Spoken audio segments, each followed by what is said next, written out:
আপনারা মিছিল মিটিং স্লোগানে কি বলেন নাই রাসূল সাল্লাল্লাহু আলাইহি ওয়াসাল্লামকে যে অপমান করবে তার গদ্দার উড়িয়ে দিতে হবে? আপনারাই কিভাবে এই আশিকের রাসূল বিল্লাল ভাইয়ের বিচার চাইতে পারেন? আপনি সাংবাদিক, আপনার ক্যাপশনটা এরকম হওয়া উচিত ছিল যে রাসূল সাল্লাল্লাহু আলাইহি ওয়াসাল্লামকে ফিওন বলায় ইমামকে কুপিয়ে জখম করা হয়েছে, অথচ আপনি কি ক্যাপশন দিলেন?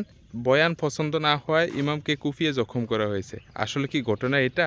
একজন পড়ালেখা করে আলেম হয়েছে, টুপি দাড়ি নিয়ে মসজিদের মিম্বারে দাঁড়িয়ে বলতেছে রাসূল সাল্লাল্লাহু আলাইহি ওয়াসাল্লাম পিয়ন, এবং মিলাদ কিয়াম নিয়ে বিভিন্ন কটাক্ষমূলক কথা বলেছে। আর এই কথা শুনে একজন কাঁচামাল ব্যবসায়ীর এটা সহ্য হয় নাই। আপনার কি মনে হয় প্রেমটা কার মধ্যে বেশি? আপনি যে তার বিচার চাইতেছেন, ঠিক আছে, আইন হাতে নেওয়াটা আমাদের দেশের আইন অনুযায়ী এটা অন্যায়। আপনি এখন যাচাই বাছাই না করে ওই লোকটার ফাঁসি চাইতেছেন। এই কিছুদিন আগে মান সাব্বা নাবিয়ান ফাকতুলুহু এই স্লোগানে আমরা মাঠে নেমেছিলাম, আপনিও মাঠে নেমেছিলেন। রাসূলের অপমান যে করেছে তার বিচার চেয়েছেন। আপনি কি করে এই চেঞ্জ হয়ে গেলেন এখন?